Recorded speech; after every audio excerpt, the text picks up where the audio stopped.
அனைவருக்கும் வணக்கம். நான் உங்கள் ஈழத்தமிழன் மேனி.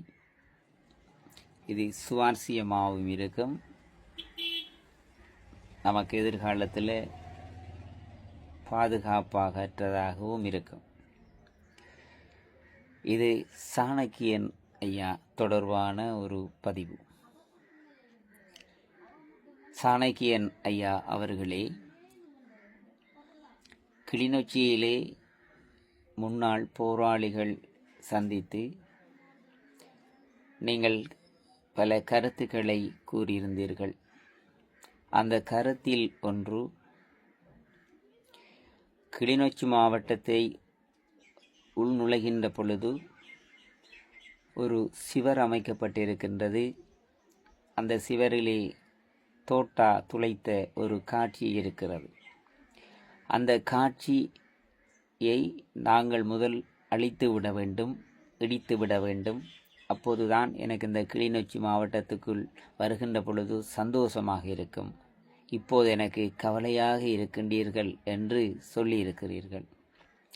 இன்னும் ஒரு செய்தி, காணி பிரச்சனையில் மக்கள் வீதி வீதியாக, செம்மணி பிரச்சனையில் மக்கள் வீதி வீதியாக நடக்கின்ற பிரச்சனைகள் மறுபக்கம் இருக்கட்டும் என்று சொல்லியிருக்கிறீர்கள்.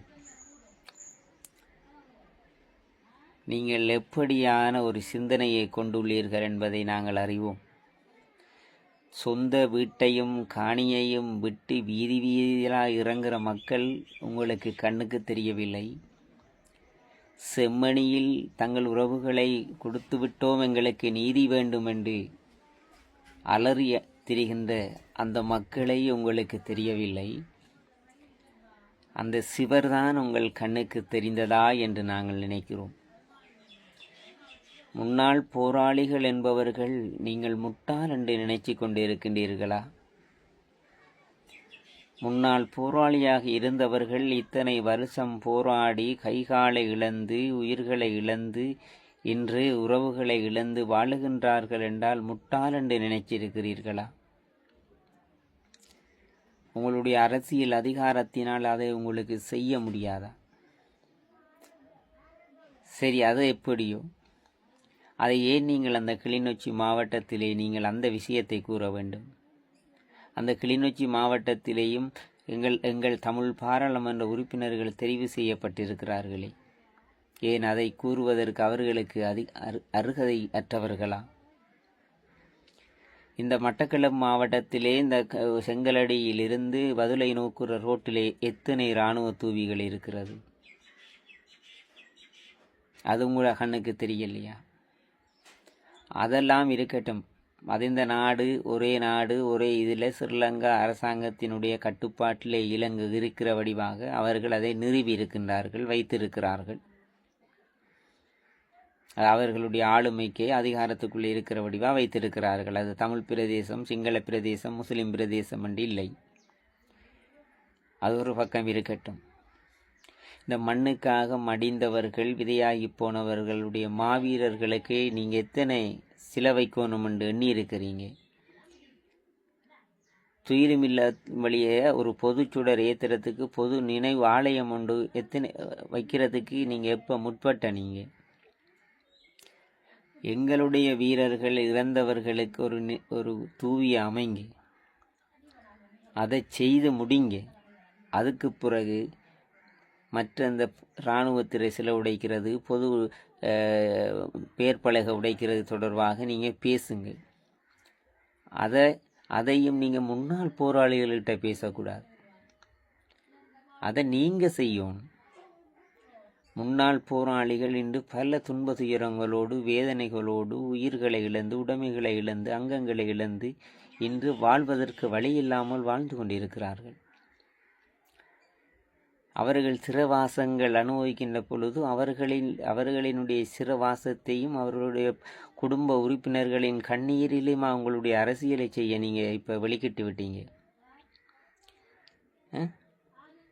இந்த போராட்ட காலங்களில் நீங்கள் எல்லாம் எங்கே இருந்த? நீங்கள்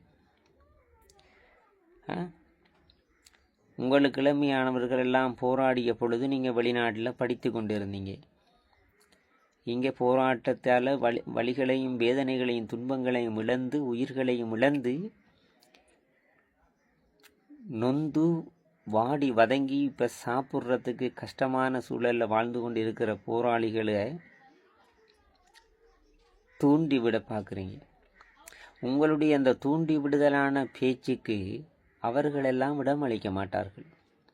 ஏனென்றால் அவர்கள் சிந்தித்து செயற்பட்டு அவர்களுடைய புத்தி கேட்டவாறு தான் அவர்களெல்லாம் சண்டை செய்தவர்கள், போராடினவர்கள். உங்களுடைய அரசியல் நாடகங்கள் பேச்சுக்கள் எல்லாம் அவர்களுக்கு வடிவ திட்ட தெளிவாக தெரியும். வடக்கு கிழக்கு தமிழ் மக்களினுடைய நிலங்கள். ஆனால் நாங்கள் எங்கெங்கட மாவட்டம் எங்கெங்கட பிரதேசத்தில் இருக்கிற பிரச்சனைக்கு தீர்வு காணணும் என்று தான் நாங்கள் மாவட்டத்தில் மாகாணங்களில் நாங்கள் பாராளுமன்ற உறுப்பினர்களை தெரிவு செஞ்சுருக்கிறோம். அப்போ மட்டக்கிழப்பில் இருக்கிற பிரச்சனைக்கு இன்னும் தீர்வு காணல, நீங்கள் அதுக்குரிய தீர்வை கொடுக்கல. கிளிநொச்சியில் இருக்கிற மக்களுக்கு தீர்வு கொடுப்பீங்களா நீங்கள்? படித்த மேதைகள் சட்டத்தரணி எல்லாம் அங்கே தானே இருக்கிறாங்க உங்களோட கட்சியில். உங்களோட கட்சியில் இன்றைக்கு நீங்கள் எல்லாம் கட்சியின் ஒரு செயற்பாடுகள் உங்களுடைய ஆளுமை தன்மையாக கட்சி வழக்கு நடக்குது கோர்ட்ஸில். கட்சியின் அதிகாரத்தை சரியான ஒரு ஒரு ஒரு கைக்குள்ள எடுத்து ஒரு சரியான ஒரு தலைமைத்துவத்தை மக்கள் தெரிஞ்ச போது அந்த மக்களுடைய தெரிவை நீங்கள் புறக்கணித்து உங்களுடைய அதிகார பிரச்சனையால் நீங்கள் எல்லாரும் சேர்ந்து அந்த கட்சியை இன்றைக்கு சின்னாபின்னமாக்கி கட்சி நீதிமன்றத்தில் வழக்கு. முன்னாள் போராளிகளாக இருக்கிற உங்களுக்கு நான் சொல்கிறேன், அரசியல்வாதிகளை நம்பி உங்களுடைய வாழ்க்கையில் இழந்துடாதுங்க. ஏனெண்டா மட்டக்களப்பில் இங்கே மூவின மக்களும் வாழுது. இந்த மக்களுக்கு சரியான ஒரு தீர்வு இல்லை.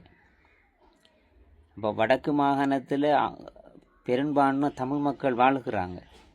அப்படி இருந்தும் கூட அங்கேயும் முழுமையான ஒரு தீர்வு இல்லை. வீதி வீதியாக மக்கள் அவலப்படுது. இன்றைக்கு சோறு தண்ணி இல்லாமல் அவலப்படுது, வெயிலும் மழையிலும். சொந்த காணியை பெற்றுக்கொள்ள முடியாமல், சொந்த வீடு வாசலை பெற்றுக்கொள்ள முடியாமல், உடன் பிறந்த உறவுகளை கொடுத்து விட்டு இப்படியான நேரங்களில் சிலை உடைக்கிறதும் தூவி உடைக்கிறதும்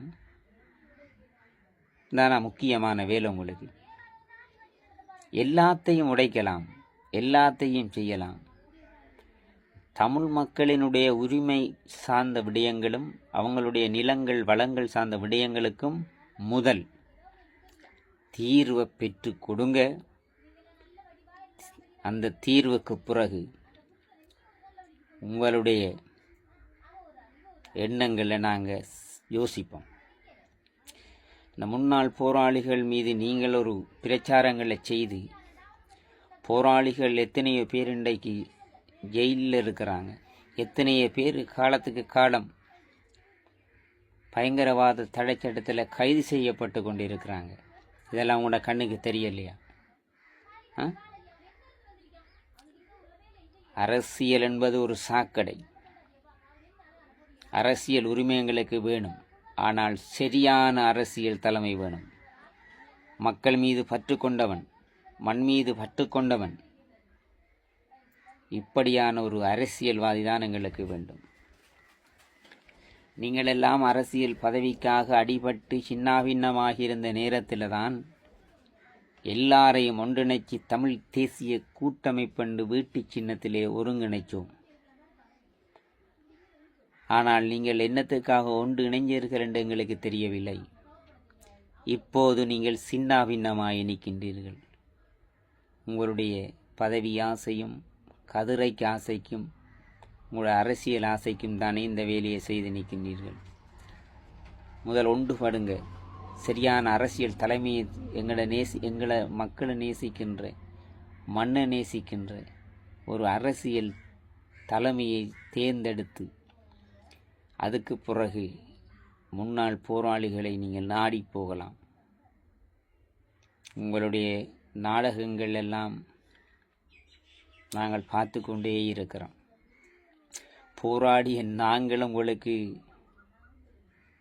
செருப்பாக தெரிகிறோமா? இந்த போராளிகள் போராடி துன்ப துயரத்தை அனுபவித்த எங்களை வைத்து அரசியல் செய்கின்ற நீங்கள் எங்களுக்கு பெரியவர்கள். நீங்கள் எங்கட பேரும் எங்கட புகழும் எங்கட வரலாறும் தான் இன்றைக்கி உங்களை அரசியல் செய்ய வைக்குது. திருப்பி நீங்கள் இந்த நாட்டில் இராணுவத்திர சிலையை உடைங்க, இராணுவ தூவிகளை உடைங்க என்று சொல்கிறதுக்கு நீங்கள் வரக்கூடாது. நான் அரசாங்கத்துக்கு சார்பானவனும் இல்லை, அரசாங்கத்துக்கு எதிராகவும் இல்லை. இந்த முன்னாள் போராளிகளினுடைய பாதுகாப்பு, இந்த மக்களினுடைய அபிலாசைகள், நிலங்கள், வளங்கள், இந்த பிரச்சனைகளுக்கெல்லாம் நீங்கள் தீர்வு கண்டாதான் எங்களுடைய குரலும் உங்களுக்காக ஒலிக்கும். முதல் நீங்கள் அடிக்கடி துயிலும் இல்லங்களுக்கு போயிருப்பீர்கள் என்று நாங்கள் நம்புகிறோம். அந்த துயிலும் இல்லங்களுக்குள்ளே போகக்குள்ளே நீங்கள் எத்தனை இராணுவத்தில் சிலையை கடந்து வந்திருப்பீங்க. அப்போ அந்த நேரம் உங்களோட மனசில் தோணலையா, எங்களோட பிள்ளைகளுக்கும் எங்களுடைய உறவுகளுக்கும் நாங்கள் ஒரு தூவி அமைக்கணும், ஒரு நினைவாலயம் அமைக்கணும் என்று உங்களுக்கு தோணலையா? முன்னாள் போராளிகள் எல்லாரும் கை கட்டி வாய் கட்டி வாழ வேண்டிய சூழல் இருக்குது. ஏனென்றால் இந்த நாட்டில் இருக்கிற சட்ட திட்டங்கள் அப்படி. ஆனால் அரசியல் அதிகாரம், அரசியல் உறுப்புரிமை என்று ஒன்று இருக்குது. இந்த அதிகாரம் உறுப்புரிமையால் நீங்கள் எவ்வளவு விஷயங்களை செய்து கொடுக்கலாம் இந்த மக்களுக்கு. ஆனால் நீங்கள் செய்து கொடுக்க மாட்டீங்க. ஏன் தெரியுமா? செய்து கொடுத்தால் உங்களுக்கு அரசியல் செய்ய முடியாது. அரசியல் தொடர்ந்து நீங்கள் செய்யணுமெண்டா மக்களோட பிரச்சனைகளை நீங்கள் வச்சு கொண்டே அரசியல் செய்யணும். இதுதான் உண்மை. அன்பான முன்னாள் போராளிகளை, அரசியல்வாதிகளினுடைய பேச்சுக்களுக்கு, அரசியல்வாதிகளுக்கு பின்னால் அரசியல் என்ற சாக்கடைக்குள்ளே நீங்கள் மாட்டிக்கொள்ளாமல் இருங்கள். ஏன் சொல்லுகிறேன் என்றால், உங்களுடைய பெற்ற அன்னை, சகோதரர்கள், மனைவி, பிள்ளைகள் எல்லாம் கண்ணீரோடும் வேதனையோடும் அவலப்படும் நிலவைக்கு அரசியல்வாதிகள் உங்களை பயன்படுத்திவிட்டு, உங்களை சிறைக்குள் தள்ளிவிட்டு, அவர்கள் உங்களை வைத்து அரசியல் செய்வார்கள் என்ற ஒரு காரணத்துக்காகவே நான் இந்த பதிவை போடுகிறேன். அன்போடும் உரிமையோடும் நான் ஒரு முன்னாள் போராளி. பல விஷயங்களை நான் எதிர்நோக்கினேன், பல விஷயங்களை கண்டேன், பல விஷயங்களை சந்தித்தேன், பல விஷயங்களை அரசியல்வாதிகள் எம்மை புறக்கணித்ததை நான் நேரடியாக கண்டுகொண்டேன் என்ற ஒரு காரணத்துக்காகவே இந்த பதிவை போடுகிறேன். இதை உணர்ந்து செயற்படுங்கள். உறவுகளே, உங்களுடைய சகோதரர்களோ கணவன்மாரோ முன்னாள் போராளியாக இருந்தால் அவர்களை இப்படியான விடயத்துக்குள் செல்ல விடாமல் நீங்கள் பாதுகாத்து கொள்ளுங்கள் என்பதனை திட்டவட்டமாக கூறுகிறேன். நன்றி.